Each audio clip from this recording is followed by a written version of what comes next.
La Sociedad Dominica de Medios de Comunicación, Sodomco, presenta A Pensar Más con Rosa María Palacios.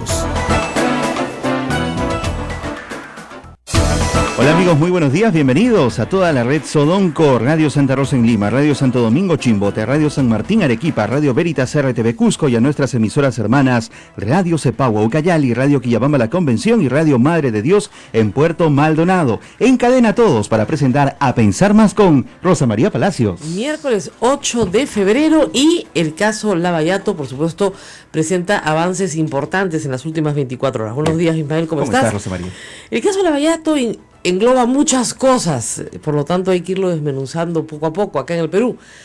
Recordemos que lavallato quiere decir lavadero de autos, sí. Cosa que la gente olvida a veces, y en realidad se refiere a un grifo donde cuando comenzó la investigación ya no lavaban autos, pero que llamó la atención de los investigadores de la policía brasilera, porque a este grifo, que tenía una casa de cambio en el segundo piso, pues llegaban autos de esos muy lujosos, ¿no?, en Brasilia, y le llamaba la atención a la policía que autos tan lujosos llegaran a un sitio en realidad bastante de clase media, ¿no?, y solo para entrar a la casa de cambio. Ahí se descubrió en realidad una transformación importante de moneda local que salía en divisas al exterior a través de los famosos dolerairos, se llamaban así, los cambistas, si quieres, que fueron muy importantes en el inicio de la investigación, porque son los que mandan el dinero a cuentas en el exterior. ¿Cómo así? Uno pregunta, ¿cómo así? Entonces comenzaron a investigar a los propietarios de los vehículos y resultaron ser funcionarios de Petrobras, el gigante petrolero brasilero, que evidentemente estaban recibiendo coimas y sobornos para obra pública. Entonces, este fue un caso que en realidad al principio fue Petrobras y los sobornos a los funcionarios de Petrobras. Y Dilma Rousseff había sido presidente de Petrobras, el caso se comenzó a complicar, pero luego resultó que no eran solo los funcionarios de Petrobras, eran los contratistas de Petrobras, que son gigantescas compañías constructoras brasileras. Y luego resultó que estas gigantescas compañías constructoras brasileras no solamente habían hecho negocios con funcionarios ilícitos, por eso, con funcionarios de Petrobras, sino los habían hecho en toda Latinoamérica. Y ante los descubrimientos que iban avanzando cada vez más rápido, pues la delación premiada terminó siendo la única opción. Después de mucho tiempo, hay que recordar que Marcelo Odebrecht es detenido en junio de 2015 y recién estamos conociendo los efectos de la delación premiada en Estados Unidos, en Suiza y en Brasil hoy, ¿no es cierto?, ya a principios del 2017, pero que evidencia un cambio radical en su forma de defensa, por la cual confiesa todo, esperemos, puede ser que no, puede ser que algunas personas se salven justamente porque decida salvarlas por algún ulterior propósito, pero el asunto es que eso cambió completamente la, geografía política de Latinoamérica. Lo más saltante ayer, por ejemplo, Juan Manuel Santos, un hombre que no ha estado nunca vinculado a la corrupción, pues ha tenido que resistir, una acusación muy seria, que es su campaña a la reelección, recibió $1 millón de Odebrecht. Y en Colombia, si no me equivoco, tienen reglas muchísimo más estrictas que las nuestras. Allí sí se penaliza esta situación. Ahí sí se penaliza casos como este. Tienen reglas muy estrictas. ¿Por qué? Porque Colombia luchó muchísimo para que el narcotráfico no se meta a la política. Claro. Y una de las formas de luchar es justamente transparentar todas las donaciones de campaña, ¿no? Por supuesto, Juan Manuel Santos personalmente niega toda vinculación, pero su campaña sí recibió dinero de Odebrecht y esto complica su posición hoy. Los presidentes mismos en Latinoamérica están complicados. Lo vimos con Michelle Bachelet, le pasó exactamente lo mismo, dio la misma explicación, me parece que respecto a OAS, no a Odebrecht, porque Odebrecht no entró a Chile. Y así, en otros países, como el nuestro, por ejemplo, pero Pablo Kuczynski también está complicado por su participación en el gobierno de Toledo en el caso de Irsasur. Por fin, el fiscal solicitó al juez prisión preventiva de 18 meses para Alejandro Toledo, que será discutida mañana en audiencia pública. Todo esto demora y lo más probable es que el juez obviamente conceda la medida cautelar, Con lo cual, en ese momento se dará la orden internacional de captura. Para ese entonces, Toledo tiene que haber diseñado ya una estrategia de defensa. Actualmente nadie sabe dónde está. Nadie sabe dónde está. La última vez que se vio fue en París. Es lo que dice su abogado, que se encuentra en París en estos momentos. De hecho, ya ha recibido recomendaciones para que se vaya a Israel, que Sí, sería lo más prudente para él, ¿no? Lo más extraño del asunto es que la recomendación viene de su ex abogado Javier Ayer. Que hay que recordar una cosa, ¿no? Es bueno, primero ya es un hombre muy mayor, pero en segundo lugar, él fue un experto en extradiciones, es un experto en extradiciones, no vive, y digamos, en realidad no está hablando como una persona que está pensando en lo mejor para el Perú, sino lo mejor para un ex cliente, ¿no? Está hablando como abogado. Está hablando como abogado. Uh-huh.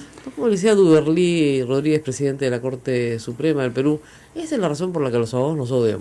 Pues nadie entiende nada y aconsejamos las cosas más extrañas que hay, ¿no? Como por ejemplo lo que descubrimos ayer, que para muchos de nuestros oyentes ha sido una sorpresa.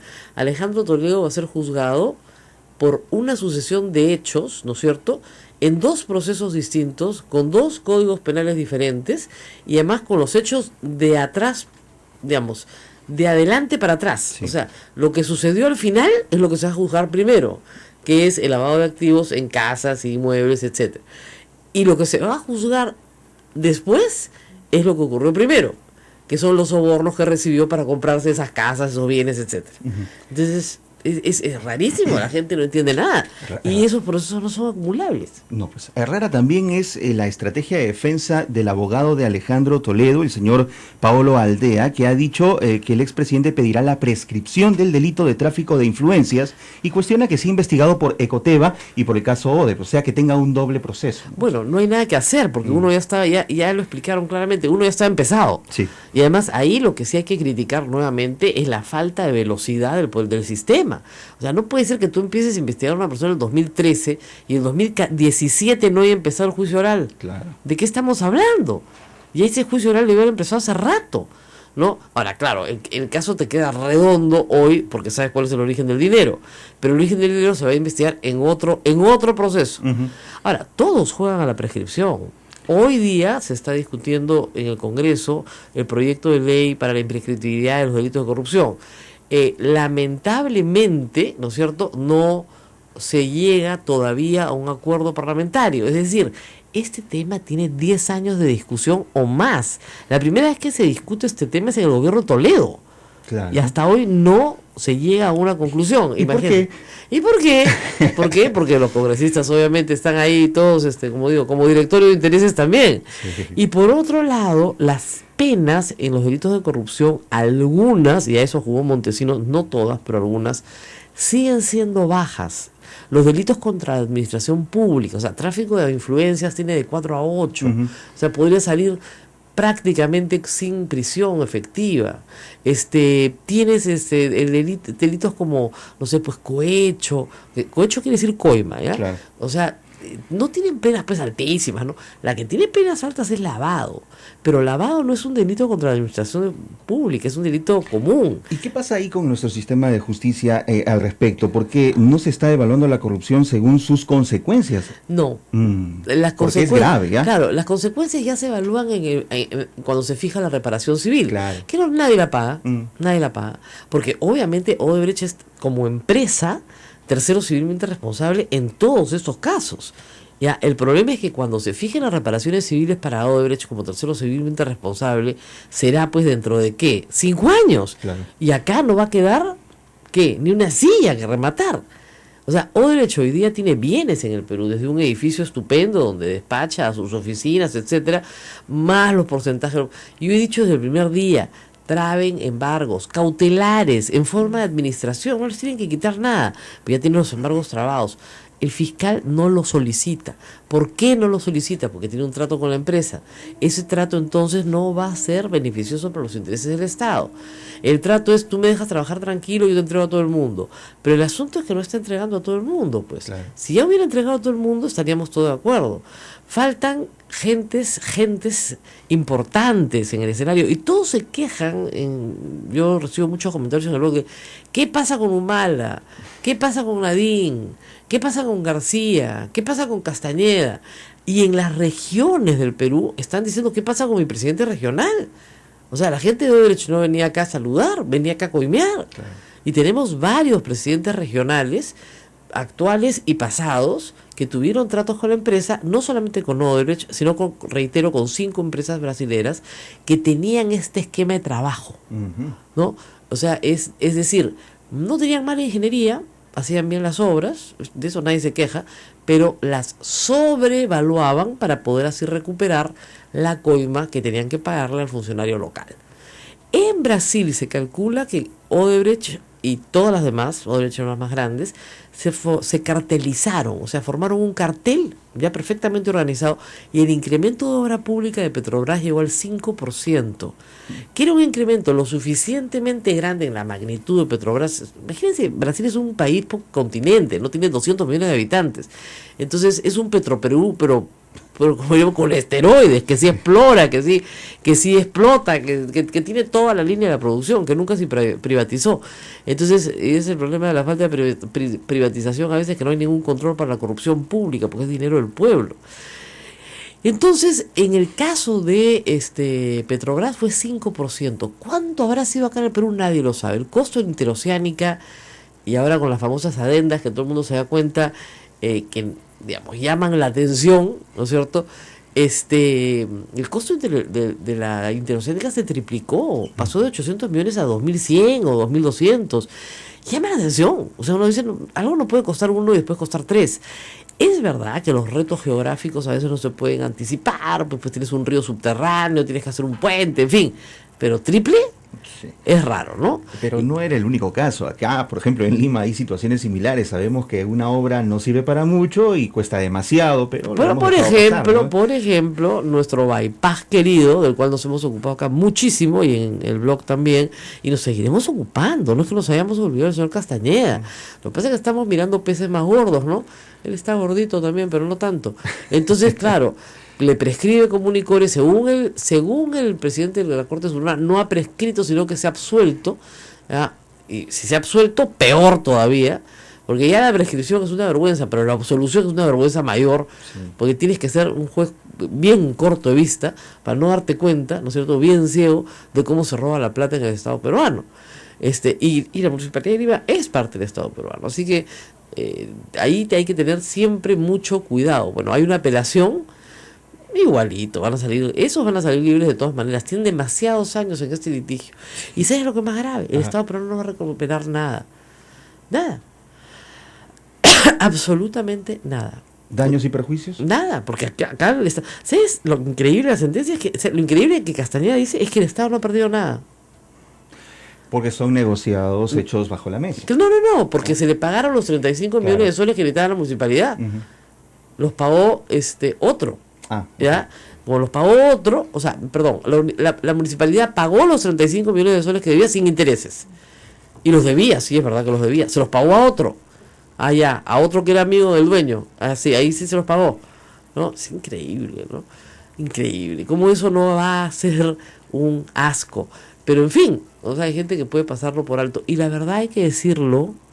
Miren, cada sol que se destina a una coima es un plato menos de comida, de verdad, un ladrillo menos en un colegio, una carpeta que no se puso, un baño que no se hizo.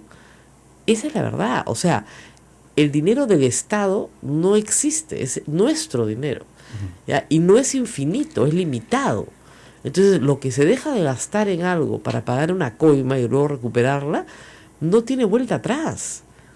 Tú no puedes retroceder 15 años ahorita y decir, bueno, sí, voy a retroceder 15 años, ya no, la coima que dejé de usar, la voy a usar para hacer ese hospital que no hice, o para poner esas camas que dejé de poner. Ya no se puede. Porque ya la gente ya se enfermó, o ya se murió, o ese niño ya no se educó. Eso es lo que causa la coima. Y a veces a mí digamos, lo miro a veces como un fenómeno antropológico, ¿no? Lo tolerantes que somos con la corrupción. Lo estamos permitiendo. Así es, yo pregunté si todos somos corruptos en mi Facebook, y la gente, la mayoría, no se refería al tema de que los periodistas, porque había un ataque frontal contra periodistas, y lo hemos visto, un ataque bien fácil, discúlpenme, de neutralizar por parte de periodistas inteligentes, pero en el caso de la corrupción como tal, la mayoría de la gente contestaba sí, porque le pago coima al policía, porque me paso luz roja, porque invado el terreno de mi vecino, porque para facilitar un trámite doy una plata extra, porque le doy paso de contrabando cosas que no debería pasar de contrabando. Es decir, pequeñas cositas, ¿no es cierto?, pero que hacen que tu vida no tenga la integridad que debería tener. Pero al mismo tiempo, la gente te dice, si no hago eso, no matriculo a mi hijo en el colegio, no llego temprano a trabajar. Si no hago esas pequeñas cosas, ¿no es cierto? O sea, si no me paso la luz roja, etcétera, no logro un objetivo mayor. Sin ¿no? saber o intentar desconocer que se está uno metiendo en un círculo vicioso. Exactamente. Y además un círculo de mucha mentira. Es. Ahora, eso es, digamos, inaceptable en una sociedad, pero cuando eso lo hacen los presidentes, ¿no es cierto? Nosotros siempre tuvimos, por lo menos hasta el gobierno militar, presidentes que podían ser acusados de todo, ¿ya? De dictadores, de autócratas, hasta de, qué sé yo, hasta de genocidas, si quieren, en el siglo XIX. Pero no choros, pues. O sea, el hecho de robar, que el presidente robe, si la cabeza roba, los pies no te quiero contar. Claro. ¿No? Se cargan hasta los ceniceros. 8:17, vamos a la pausa. Seguimos hablando de corrupción aquí en A Pensar Más. Todo esto para que usted piense más. Y yo anoche pensaba, ¿cómo eliges a un testaferro? Interesante tema, quiero que nos expliques bien. A ver, ¿cuál es el testaferro perfecto? El testaferro perfecto, ¿no? ¿Quién es el testaferro perfecto? El problema de los choros es dónde guardan la plata. Vamos a la pausa y regresamos. Esto es A Pensar Más con Rosa María Palacios.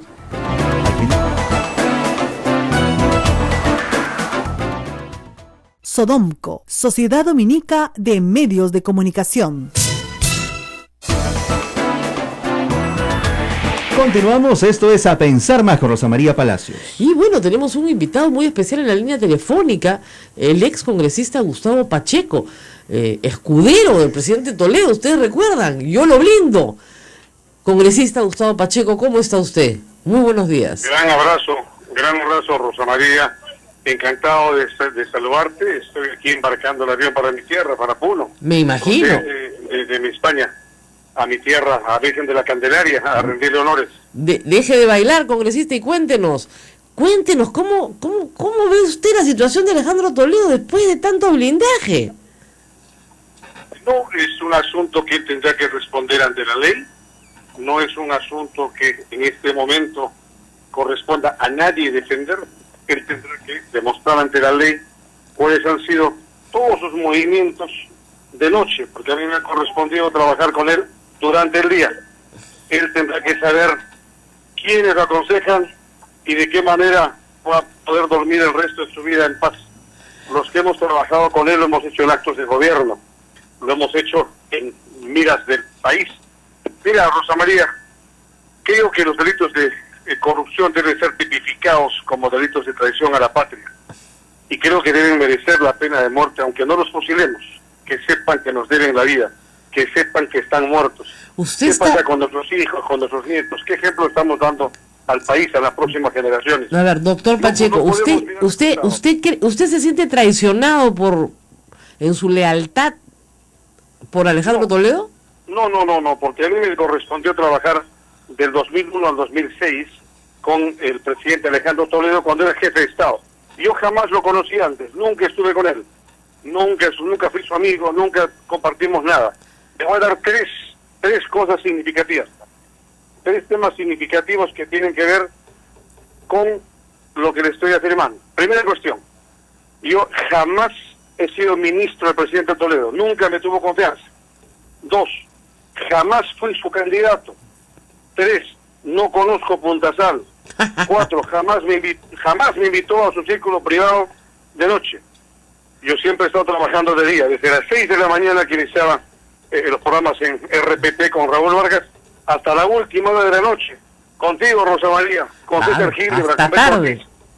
Hasta tarde, yo estaba en el campo de batalla, Rosa María. Pero no yo estaba en las adendas, pero usted no se siente, digamos, frustrado, porque usted tuvo un discurso pues enérgico, valeroso, yo lo blindo por los 4 costados, ¿no? Yo soy su escudero, ¿no? Claro, como institución presidencial, porque lo querían vacar.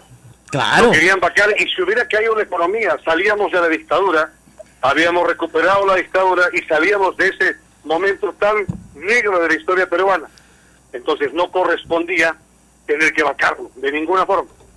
Pero no era excesivo, no fue un entusiasmo loco el suyo, visto a la distancia, ¿no? No, yo me he formado 15 años en Europa y venía de allí entendiendo que la única forma para lograr el desarrollo es la paz social, la estabilidad política y la seguridad jurídica. Entonces, si caía el presidente Alejandro Toledo, o si hubiera caído Humala o Alan García, o si cae ahora Kuczynski, viene una debacle económica que yo no deseo para mi país. Pero claro, pero hoy cayó Toledo. Usted está pensando ya casi en su muerte, ¿no es cierto? Usted es un hombre de dramas, de extremos. ¿Por qué? ¿Por qué este dramatismo en la sanción? Así como usted un dramatismo en el apoyo. No, me refiero en el tema concreto de que yo trabajé con el presidente, con el jefe de Estado, no con Alejandro Toledo. Yo no soy su amigo, no he sido su amigo, y sus amigos tendrán que ver qué hacen con él. A mí lo que me da mucha vergüenza y me da muchísimo apuro es saber de qué manera todos los presidentes en el siglo XIX, en el siglo XX, la gran mayoría de presidentes han saqueado el país. Esto me consterna y esto no puede seguir pasando. En mi época, cuando recuperamos la democracia después de la marcha de los 4 suyos, después de mostrarles el Frente Independiente Moralizador, el video Curi Montesinos, arriesgando nuestras vidas desde la escoba, barriendo la corrupción, encerramos a 180 personajes de alto nivel, magistrados, congresistas, ministros, generales, almirantes, diplomáticos, periodistas, empresarios. Vamos a ver ahora a cuántos se encierran estos, porque hay espacio suficiente para encarcelarlos. No, por supuesto. ¿A qué cárcel debe ir Alejandro Toledo en prisión preventiva? ¿A la de Iroes? ¿Cuál sería su espacio? El espacio natural donde han ido los dignatarios o donde han ido las personas. Yo no voy a ser quien sentencie, ¿no? Esto lo tendrá que hacer el INPE. Hay espacio suficiente para poder ubicar a todos los personajes, porque no seré el único. Habrá más personajes que puedan caer. Alan García también, por supuesto. Que puedan caer en esta situación. Y ahora, yo espero que este drama pueda acompañarlos, porque la interoceánica, por ejemplo, desde Lima se está diciendo que no era importante la interoceánica, lo que es muy grave, porque desde Lima, desde esa visión virreinal, se piensa que no era importante, ¿no? La interoceánica ha integrado pero los vamos por partes. Más importantes del sur, costó el triple de lo que se dijo que iba a costar.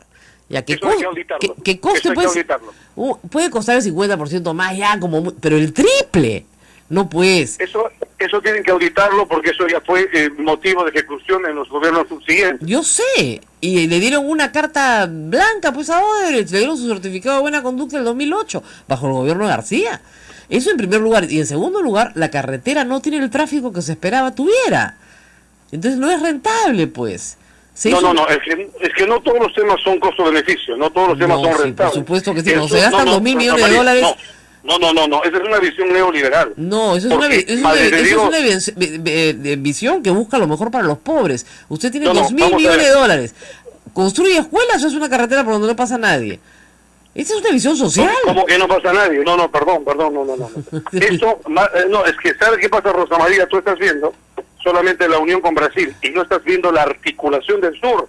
No puede ser que haya servido más para el sur, pero la idea de unir, de importar de Brasil y que fuera el corredor hacia los puertos peruanos. Vamos a ver.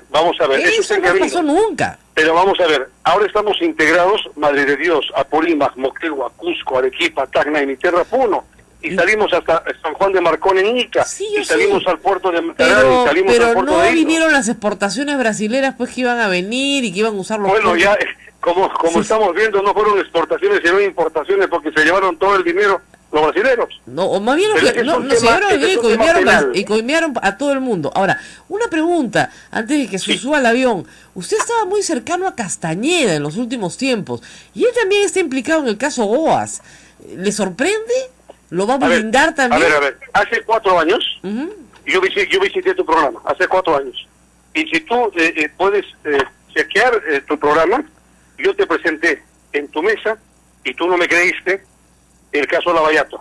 Y te hablé del expediente Fabre, y te dije que este ser misterioso de cabeza metálica estaba detrás de todos los brasileños, te lo dije. Pero no obviamente, no solamente no lo creí, sino que lo sacaron a usted de la campaña. Ya, pero el punto es, nunca lo dejaron hablar de nuevo. Porque no tenía una sola prueba de lo que decía. No, era un tema anticorrupción muy concreto. No te era lo dije, te lo mostré, y tú revisa el video. No me creíste, yo te ruego por favor que ahora sí me acuerdo, pero señor Pacheco, usted acusaba sin una prueba a un señor de cabeza metálica, o sea, parecía un robot. Pero el punto es el siguiente: ¿qué pasa con Castañeda? No me desvíe la pregunta. ¿Qué pasa con Castañeda? Las cuentas de Fabre las encontré en Gran Caimán, en las Islas Vírgenes Británicas, y eso no es Miami, tener en Barcelona. Tener cuentas fuera del Perú no es delito. Usted ha vivido en España y ha tenido cuentas allá. Eso no es delito. El punto es, ¿usted apoya a Castañeda Lucio o no? Desde el año 2010 vengo colaborando en los temas internacionales con Solidaridad Nacional. Internacionales, me muero ya. Sí, en los temas, esa es mi especialidad, sí, claro. O sea, las offshores. No, por Dios. Entonces, yo me dedico a la política internacional. ¿Qué tema internacional puede tener el alcalde de Lima? Todos los partidos políticos tienen asuntos internacionales. Hoy estamos viviendo la globalización, Rosa María, y eso es muy importante. Muy bien, entonces ejemplo, hoy usted es parte del proyecto de solidaridad. Pero, señor Pacheco, hoy es usted parte del proyecto de solidaridad nacional. En la parte internacional. Bueno, es parte del proyecto, milita ahí. En la parte internacional. Bueno, entonces usted está cercano a una... Nuevamente está usted cercano a una persona cuestionada por la obra de OAS, también constructora brasilera. Hay una serie de temas en los cuales sería conveniente conversar en persona. Yo estoy subiendo encantado. Cuando regrese el Puno... El día martes estoy yo, si te parece, estoy en Lima. Lamentablemente el martes yo no voy a estar en Lima, pero a mi regreso podemos concertar una entrevista más larga. Sí, porque siempre ha sido muy importante. Hay que esclarecerlo todo. Siempre ha sido muy importante conversar, y yo nunca me he corrido, nunca he estado lejos de ninguna mesa, he estado en el campo de batalla, y repito, yo no soy escudero de noche, yo soy escudero de día, y mientras estaba yo en el campo de batalla había gente o gentuza que estaban haciendo las agendas. Yo conozco a todos los personajes que estuvieron durante el día. Durante la noche habían otros que ellos tengan que atestiguar. Muy bien. No se fue nunca de juerga con Alejandro Toledo. Nunca. Ni unos traguitos, nada. Perdón. Nunca se fue de juerga con Alejandro Toledo. No, nunca jamás. Ni un pizquito compartió. No. Yo me dedicaba a trabajar asuntos de gobierno, asuntos de la alianza que teníamos entre el Frente Independiente Moralizador y Perú Posible. Muy bien. Y ahí teníamos un pacto de gobernabilidad y moralidad. Yo jamás pertenecí a Perú Posible. Tengo grandes amigos en Perú Posible, gente honorable, gente honesta. Pobres de ellos. Yo jamás milité en ese partido. Ahora, pero ha quedado claro que usted sí milita en Solidaridad Nacional. Sí, estoy trabajando los temas internacionales. Muy bien, muchísimas gracias, ex congresista Gustavo Pacheco, y estaremos pronto nuevamente con usted. Gracias por estas aclaraciones, han sido muy, muy interesantes. Y que tenga buen viaje. Y éxitos en Radio Santa Rosa. Esto lo escucha todo el Perú. Todo el Perú, así es. Muy bien, vamos a la pausa y efectivamente esto lo escucha todo el Perú. Radio Santa Rosa repite este programa a las 11 de la noche, pero en todo el Perú se repite en distintos horarios. Así que horarios de cada emisora. Exactamente, así que consulte usted con su emisora, donde nos esté escuchando en este momento, en Arequipa, en Chimbote, en Pucallpa, en Madre de Dios, y escuchará luego, más tarde en la programación, la repetición de este programa. Pero muy interesante lo que nos ha contado Gustavo Pacheco. Yo recuerdo esa entrevista. Ajá. Sí, no lo dejaron volver a hablar, porque decía pues que Fabre era un coimero, pero no tenía una sola prueba. Es cierto, de acuerdo a la información recibida hasta ahora, que Fabre administró dinero de campaña, es decir, que se lo dieron a él, claro, para que lo administre. Después vamos a hablar de eso cuando regresemos. Pausa y volvemos. Esto es A Pensar Más con Rosa María Palacios.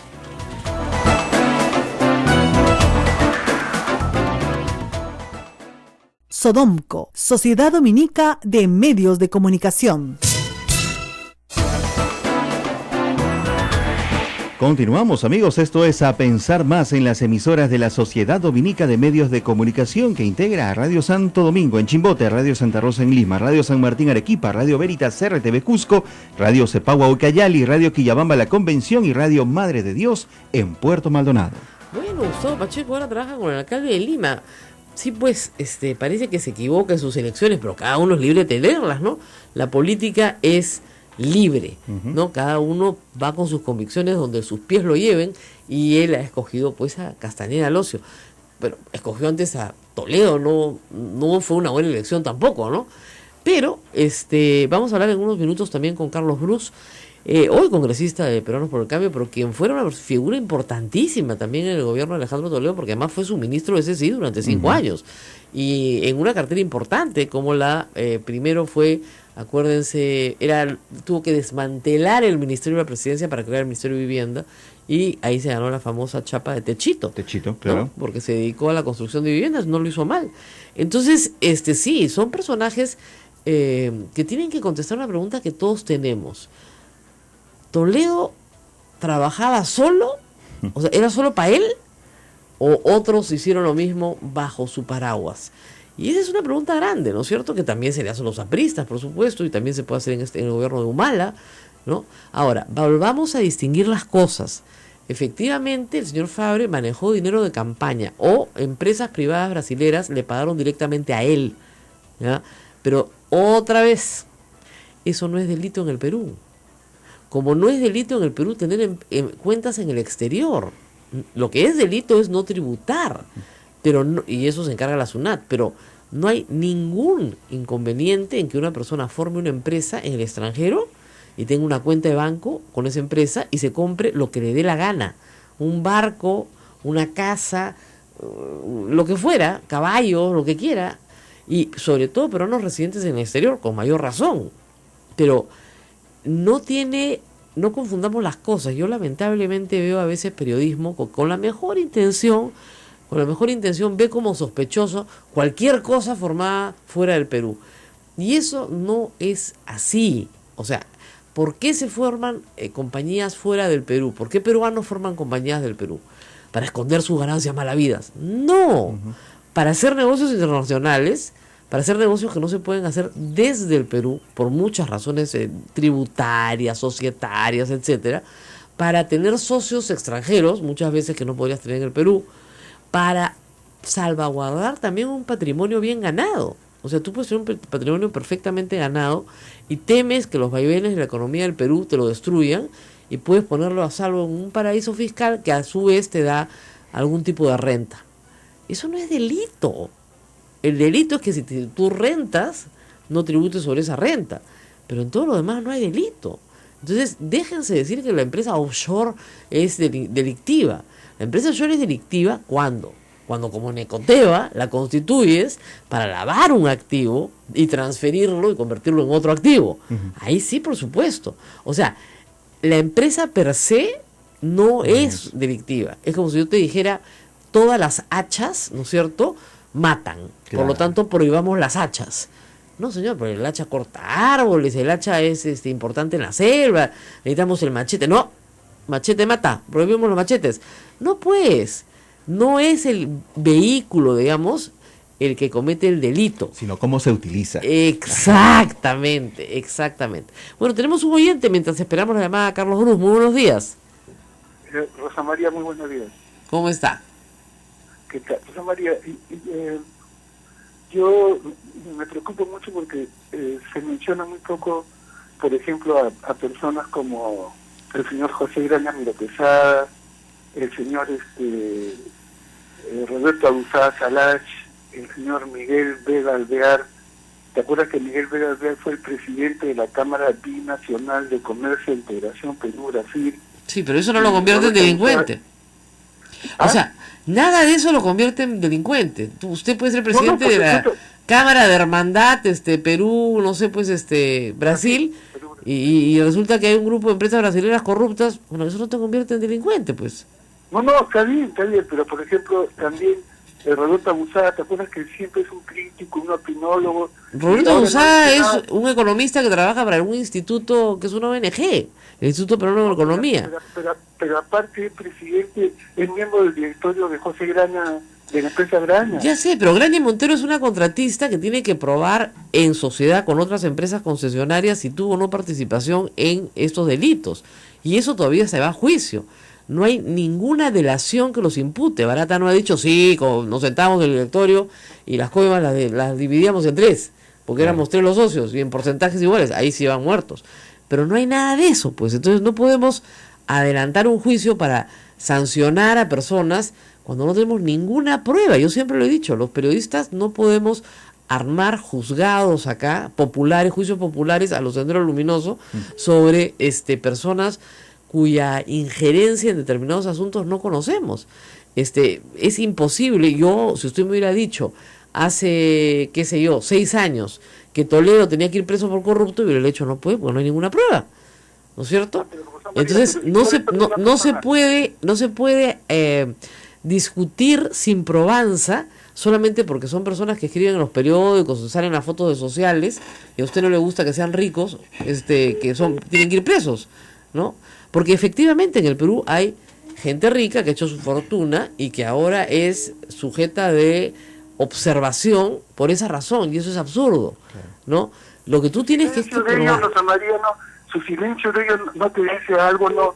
Tú que eres una periodista tan incisiva, tan minuciosa. Oiga, señor, ¿sabe qué? Vamos a dejar de conversar porque a mí no me vienen a insultar en mi programa. Su silencio. Hace 3 meses o 6 meses que no paro de hablar de Lavallato. Entonces, lávese la boca con jabón antes de venir a llamar por teléfono a decir tonterías. Lo que le estoy explicando es lo que se tiene que explicar a la gente civilizada. No se puede acusar sin tener una prueba. Porque si yo acusara sin pruebas, créame que bastante gente estaría en este momento, no sé, preocupada. No hay una delación contra ninguna de las personas que usted ha nombrado. La delación del señor Barata ha sido contra Alejandro Toledo, contra Joseph Maiman, con números de cuenta, fechas de depósito, cantidades invertidas, si quieren, en estas coimas. Eso es una delación, ¿no es cierto? Eso se hace, y cuando se hace bien, funciona. Cuando no se hace bien, no funciona y todos salen libres. Por eso hay que hacerlo muy bien. Y es un horror, hay que decir una cosa, que el Congreso siga visitando al fiscal Hamilton Castro, ¿no es cierto? Cuando el Congreso se muere de ganas de saber todo lo que sabe el fiscal y no se los van a decir, pues. No se los van a decir porque esta investigación tiene que ser reservada. Muy lenta para mi gusto, pero reservada. Porque si no, no vas a llegar a la parte más alta, que es a donde quieres llegar, ¿no es cierto? Pero para llegar a la parte más alta no puedes estar acusando sin prueba, porque simplemente ningún juez te va a admitir una acusación que no tenga probanza mínima. Tenemos otra llamada. Aló, estamos tratando de comunicarnos con Carlos Bruz. Aló. Rosa María, muy buenos días. Muy buenos días. Buenos días, Ismael. Hola, buenos días. Rosa María, me parece que los dos presidentes de Brasil están involucrados también en este tema de corrupción. Mi pregunta sería... 3 presidentes. Tres presidentes. Si los presidentes están involucrados y han tenido vinculación con la corrupción con expresidentes peruanos, ¿esto cómo alteraría las relaciones diplomáticas? ¿Qué es lo que pasaría desde ese enfoque? Bueno, yo creo que la relación diplomática se va a ver afectada por una situación de mucha vergüenza para el Estado brasilero. O sea, en primer lugar, ellos han exportado un modelo corrupto, no solo al Perú, sino a toda Latinoamérica. Por lo tanto, sus futuras inversiones, su futura promoción de la inversión va a ser siempre mirada con lupa y con sospecha. O sea, te vuelves un país corrupto, eso afecta. Lula está implicado porque Lula ya está procesado en el Brasil. ¿Qué pasa con el presidente Lula? Después de ser presidente, se convirtió en una especie de relacionista público de Odebrecht y de otras empresas brasileras. Es lo que decía, que yo promuevo la inversión de las empresas de mi país. Puede parecer muy noble. Claro. Pero Odebrecht le pagó algunas cosas, como un departamento, viajes, etcétera, y en este momento está procesada. Dilma fue destituida, pero no por el caso Lavallato, sino fue destituida por un Congreso por cuentas del presupuesto nacional, Correcto, supuestamente por maquillar cuentas del presupuesto nacional y presentarlas mal al Congreso. Pero es evidente que como presidente de Petrobras va a ser en algún momento procesada. Nadie la ha sindicado, pero está en la línea de la investigación. Y Tamer, el actual presidente, también está implicado, pero ya como receptor de coimas a través de los partidos políticos que los recibieron. Y eso implica no solamente al presidente de Brasil, sino al presidente de Brasil, sino al presidente del Congreso, al presidente de la Cámara de Diputados. Hay una cantidad impresionante de congresistas vinculados a coimas del caso Lavallato. Es toda la clase política brasilera. Entonces, Dilma Rousseff tuvo una gran frase, dijo, cuando esto termine, Brasil será otro. Y será otro, porque va a cambiar toda su clase política. De todas maneras. ¿Es esta una oportunidad para que el continente sudamericano se depure de corrupción? Mira, nosotros pensamos eso en el 2000, sobre el Perú. Sí, pues, ese es el tema. Yo no pierdo la esperanza, pero sí, yo creo que el fuego a veces, ¿no? Limpia. Así es. Tenemos a un oyente. Aló, muy buenos días. Aló, buenos días, señorita. ¿Cómo está usted? Ahora la crisis sin IVA, no sé cómo se data. Sí. Aquí estaba, ¿cómo? La escuchamos, señora. Aquí estamos hablando, hay que acordarnos del señor Toledo, que ha sido un ejemplo, que ha sido de la puna a Harvard y de Harvard a la presidencia. Ha sido esforzado para que pueda llegar a la presidencia. Y también quería decirle que como él es economista, en el mundo de la economía, por ejemplo, tan cariñitos. Por ejemplo, si yo quiero que me compran algo, les doy un caramelo, les doy algo. Igual es con lo que le han dado. Ese es lo que le han dado a él. Él es como como marketing, ¿no? Un soborno que le han dado un regalo a él, le han dado dinero, pero él no ha robado. Ah, ya, muy bien, le voy a explicar, es señora. una percepción que debe aclararse. Debe aclararse. Sí. Se ha robado. Sí. Discúlpeme, señora, pero desde el punto de vista, digamos, de la moral cristiana, si quiere, para empezar, eso es un robo.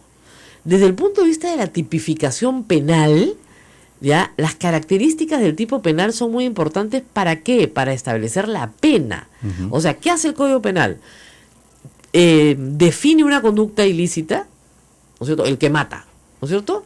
Muy bien, esa es una conducta ilícita, ¿no? Tendrá como pena y establece la penalidad, ¿ok? Uh-huh. Entonces, en el soborno, la definición de soborno, si usted lee el Código Penal, no se lo voy a leer ahorita para no marearla, es bien larga.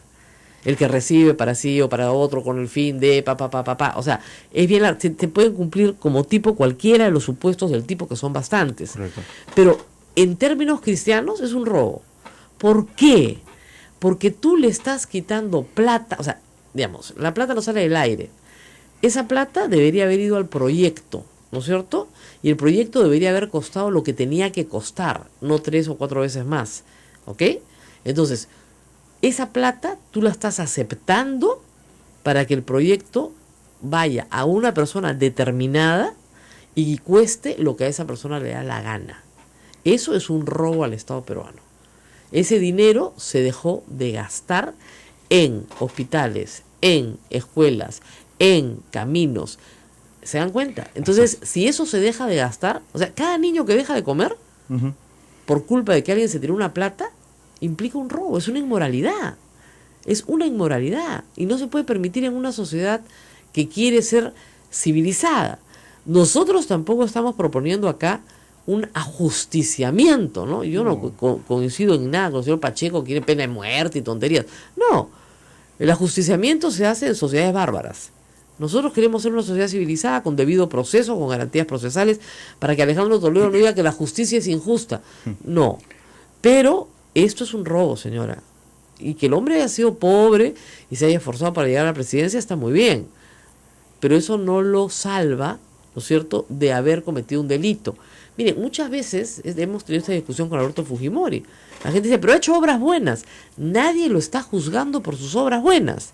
Lo están juzgando por determinadas conductas que son delictivas. Correcto. Y que de acuerdo al Código Penal merecen una sanción. Y aquí tenemos, Rosa María, un problema que creo que está en la cabeza de todos los peruanos. No estamos tipificando de pronto la corrupción desde sus consecuencias o daños colaterales, que son sumamente importantes, ¿no? La gente que dice, mire, si la empresa extranjera le dio plata al hombre y se la puso afuera, ¿en qué se daña el Perú?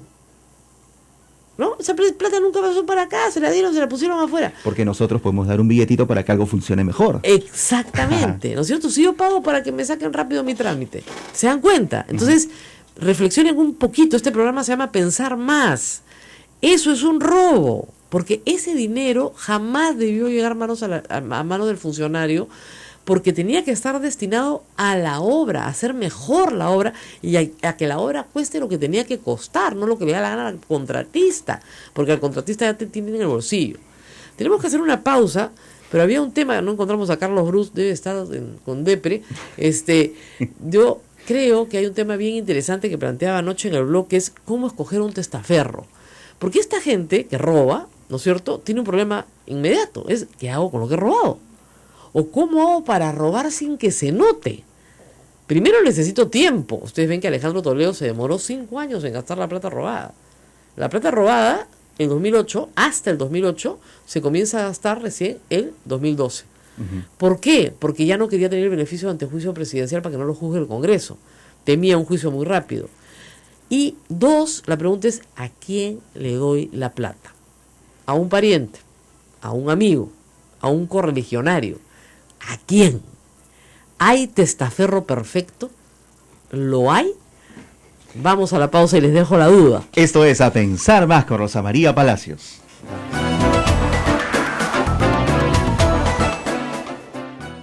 Sodomco, Sociedad Dominica de Medios de Comunicación. Continuamos, esto es A Pensar Más. En esta parte del programa queremos agradecer a todos nuestros oyentes que nos escuchan por la señal streaming de internet. Algunos están reportando algunos inconvenientes de corte en la señal. Queremos decirle que no es un tema de aquí, de los estudios, sino un tema de... Movistar, sálvanos. Así acá es, y a nivel local. Estamos pidiéndole SOS a soporte Movistar porque estamos perdiendo la señal de internet en algunos lugares, no en todas partes, en algunos lugares. Por ejemplo, en Chimbote la recepción es perfecta, pero en Madre de Dios hay muchísimos problemas con el audio. Entonces, a ver pues, si nos dan un poquito de ayuda, no nos caería mal.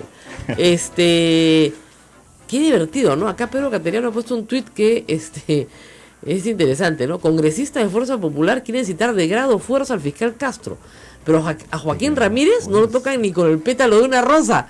Nadie lo cita, Joaquín Ramírez, investigado por la DEA, ¿no? Todo el mundo sabe que es testaferro de su tío Fidel Ramírez, porque el señor era cobrador de combi, ¿no? Y ahí vamos al tema de los testaferros, que hay que manejarlo pues con calma. El testaferro perfecto. Miren, el testaferro perfecto es un hombre leal y austero, y que guarda distancia con el corrupto. ¿Por qué tiene que guardar distancia? Porque no puede ser pues su pariente.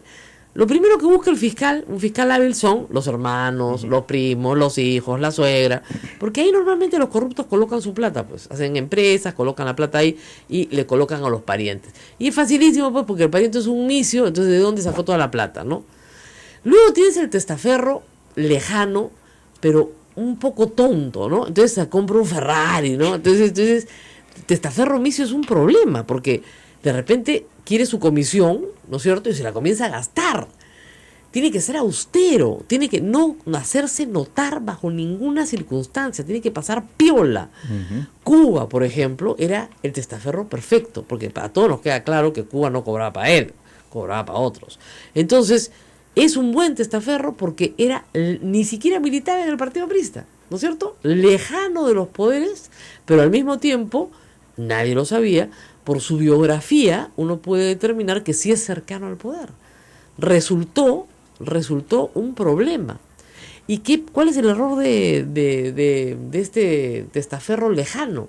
Involucrar a su familia. Entonces tiene a su pareja presa, cosa pues que es deprimente, ¿no es cierto?, para cualquier testaferro, y eso lo va a forzar inevitablemente a canjear la libertad de ella y la de él, ¿no es cierto?, por contarlo todo. Claro. Debería, no lo sabemos. Alejandro Toledo dijo, no, testaferro misio ni hablar, testaferro multimillonario. ¿Dónde escondes plata? Donde hay un montón de plata. Entonces no se va a notar la tuya, pues. No era nada tonto, la verdad. Elian Carp, que es banquera, debe haber diseñado este esquema, porque no es nada tonto. ¿Dónde meto plata? Donde hay más plata, pues. ¿No es cierto? Pero lo que no tenían en cuenta era la delación de Barata, que cuenta qué días, a dónde pone tantas cantidades de dinero y calza exacto con lo que se encuentra en las cuentas de Joseph Maiman.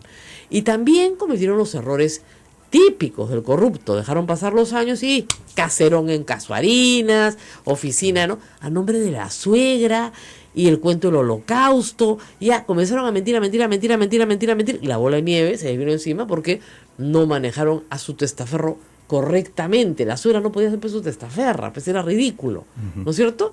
Entonces, el testaferro emblemático en el Perú ha sido Mantilla, ¿no?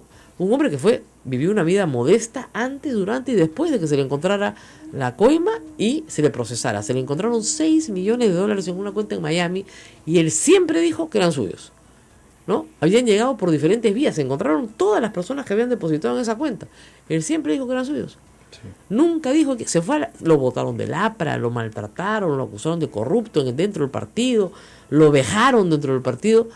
Obviamente internamente es un héroe, ¿no es cierto? Se inmoló, la plata por supuesto no se la llevó a la tumba porque se la llevó el Estado porque la incautó, pero es el testaferro emblemático. Pero también lo chaparon. Entonces, el punto es la siguiente: ¿hay testaferro perfecto? No lo hay, porque no hay crimen perfecto, pues. Tarde o temprano los testaferros van a caer también. Entonces, aquel que roba, que tiene dicen, acá me piden que en Alfonso Ugarte hay una maestría en formación kamikaze, ¿no? Especialidad, no es rastro. No, pues, es que no. Siempre hay rastro. Siempre hay rastro, no es posible que no haya rastro. Hay un pobre hombre preso de esta banda en el Ministerio de Transporte y Comunicaciones que tiene una cuenta en Andorra que jamás ha sido tocada. Sí, pues. Por Dios, ese hombre es un testaferro por donde se lo ve. Nunca ha tocado la plata. Y él dice, la plata no es mía. Entonces, ¿no? Luyo ahora no quiere hablar. Ojalá que hable, ¿no? Claro, adentro hay un montón de gente que lo puede convencer de no hablar, porque tú comprenderás, está Orellana, ¿no? Están otros pues ahí metidos en la misma prisión, ¿no? Y otros más, otros chalacos también que quieren que esto se mantenga tranquilo. La cárcel no es el mejor lugar para tener este tipo de detenidos, o tal vez sí, ¿no? Porque se meten en el susto de su vida y dicen, ya, yo juez, confesión sincera, juicio anticipado, le canto todo, en 2 años me largo, le vuelvo la plata, por favor déjeme en paz. ¿Qué es lo que ha pasado con todos los brasileros? Dicho sea de paso, todos los brasileños, sobre todo los de Petrobras, los funcionarios de Petrobras que caen primero y que cantan primero, han tenido poquísima pena. El problema de la delación premiada, como lo apuntó Mirko Lauer ayer, es que los últimos en cantar pagan pato, pues. Sí, pues. Aun cuando hayan sido en realidad menos culpables que los primeros en cantar. Ese es el problema. Yo, si fuera parte de esta banda criminal del Ministerio de Transportes y Comunicaciones, cantaría como un pajarito, soprano, así, le cantaría todo al juez. Porque, como repito, cometen errores, vincular a su familia, dejar rastros del dinero y finalmente que se establezca una relación amical con el presidente Alan García. Está clarísimo que, y ya lo tengo confirmado ya por otra fuente, el señor Cuba es compañero de clase de Roxanne Chisman en la Universidad Católica, estudiaron juntos economía. Y eso lo tenemos requete confirmado con testigos, y basta una solicitud a la Universidad Católica para establecer que estudiaron juntos la carrera de economía. Y luego, como vino José Alejandro Godoy, continuaron alternando en un instituto formado por Alan García y Enrique Cornejo. Y también trabajaron juntos en el ICE. Y la señora Chisman es madrina de bautismo de uno de los hijos del señor Cuba. También lo tengo confirmado por una persona que asistió al bautizo.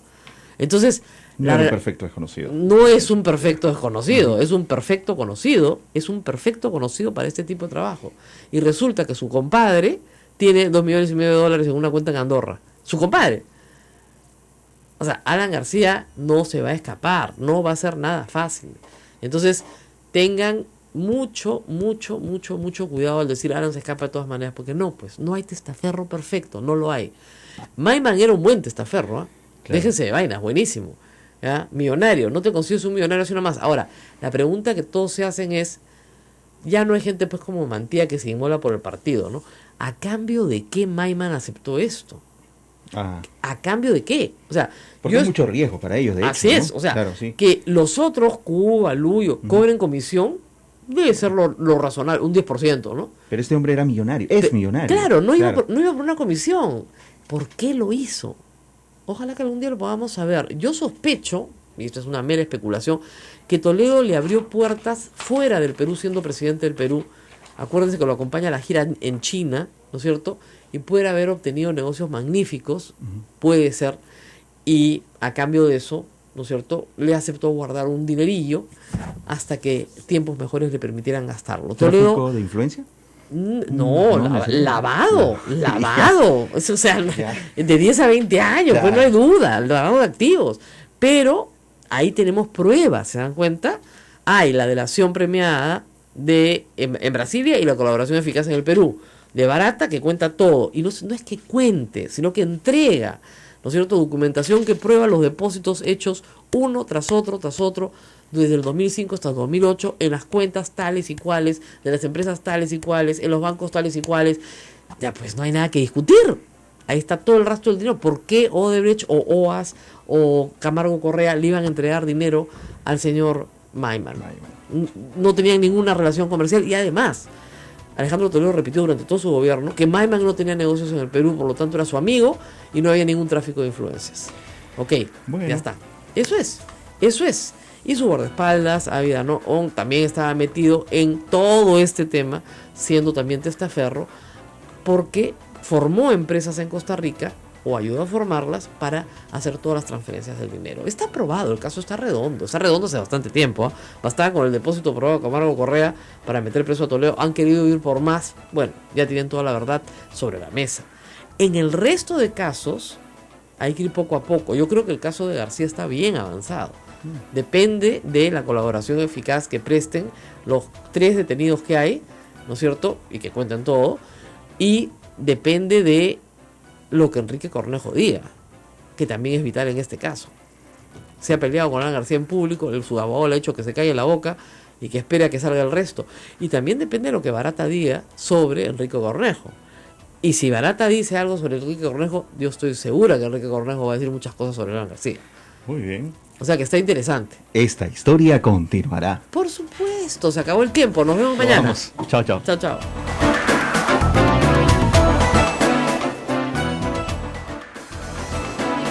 Hasta aquí, A Pensar Más con Rosa María Palacios. Este programa fue producido por la Sociedad Dominica de Medios de Comunicación, Sodomco.